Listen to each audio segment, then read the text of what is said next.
Welcome back to Comicstorian Gaming, where sometimes we go over the lore to your favorite video games, giving you a fun, quick synopsis on the entire plot so that you can just jump right into the next one in the series.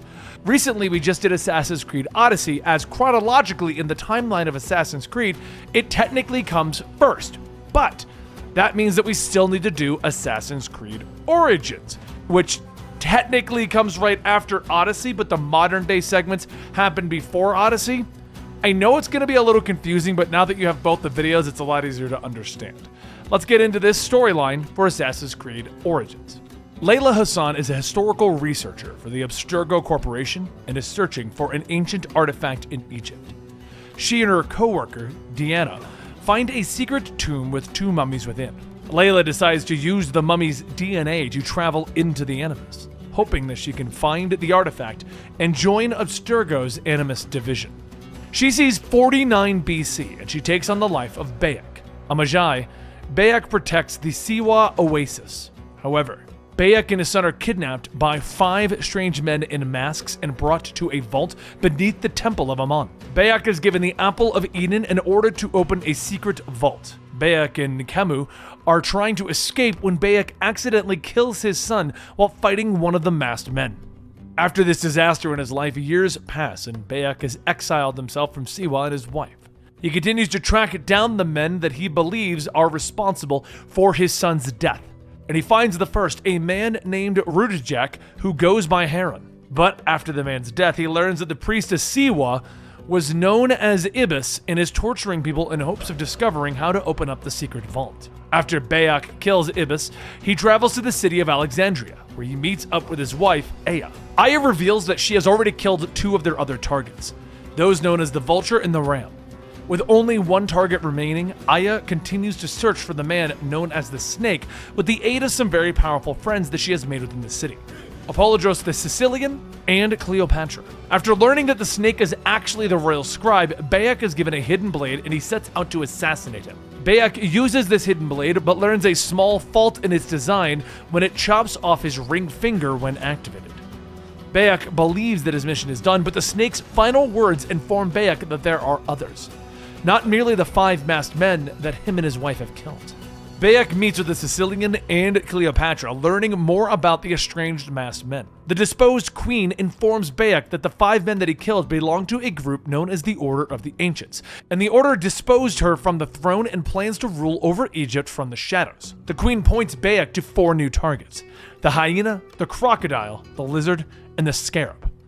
As he sets out to kill these members of the Order, Aya travels to convince the great Roman general Pompey to join Cleopatra and help aid them in taking back the country.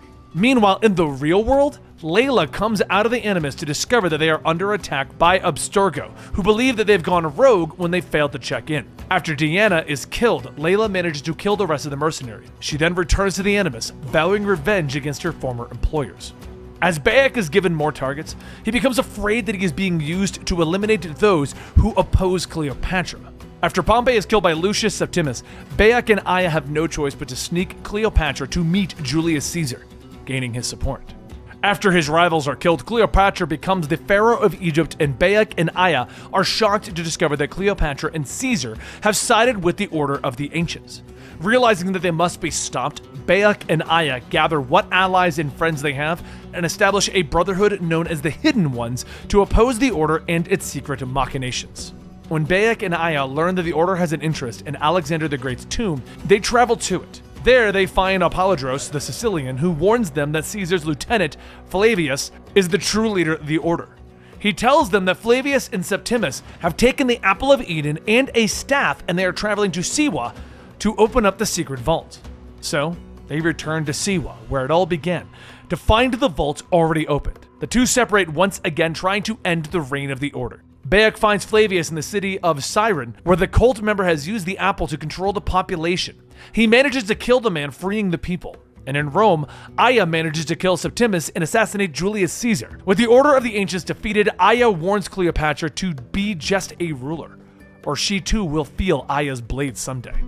They meet up once again, but Bayek and Aya decide that there has been too much bloodshed in their lives, and they decide to part from each other. They decide to continue the work of the Hidden Ones, protecting the world around them. And with that, the couple goes their separate ways, beginning to build and train new assassins. Meanwhile, in the real world, Layla comes out of the Animus once again as she's greeted by William Miles, who offers her a place in the Assassin Brotherhood. She agrees to work with them, but declines to become an actual assassin, and the two set off to continue their work. In the past, going into the DLC of the series, 4 years go by and Bayek travels to where the leader of the local branch of the Hidden Ones has requested his aid.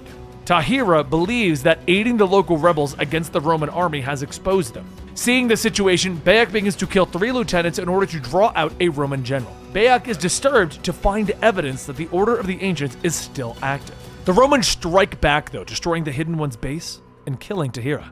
Bayek is captured by the Romans and crucified. Luckily, he is saved by Amunet, formerly Aya, who tells him that he is risking the exposure of the entire Brotherhood. When General Rufio arrives, Bea and Amunet work together to kill him. They learn that the Order of the Ancients has been rebuilt and is active throughout the Empire. The Order now believes that the Brotherhood has to be destroyed, so Bayek begins to quietly rebuild and expand the Hidden Ones. Sometime later, Amunet once again contacts Bayek and asks him to look for the other piece of Eden in the city of Thebes. The area is haunted by the undead, and Bayek learns that the 2 relics were taken from the nearby tombs. He believes that these relics could possibly grant the same level of power that Flavius displays, and so he searches them out, where he finally finds the relics, attempting to return them to their final resting place. But he then discovers the tombs in the Valley of the Kings have been desecrated. He discovers that the true piece of Eden is being used by the priestess of Amun, who has cursed Thebes in revenge for her mother's death. Bayek then hunts her down and kills her. Returning the piece of Eden, he gives it to his friend to hide where it can never be found. And that is the storyline to Assassin's Creed Origins and the beginning of Layla, who is our modern day protagonist in this franchise right now. I hope you guys are enjoying Assassin's Creed Valhalla. We'll be covering that storyline once the DLCs wrap up, most likely, and we're going to give you a link to the Assassin's Creed comic book video that is currently located on our Comic Book Centric channel. Thank you guys so much for your support. Please consider subscribing, and I will see you next time right here at the Comicstorian Gaming channel.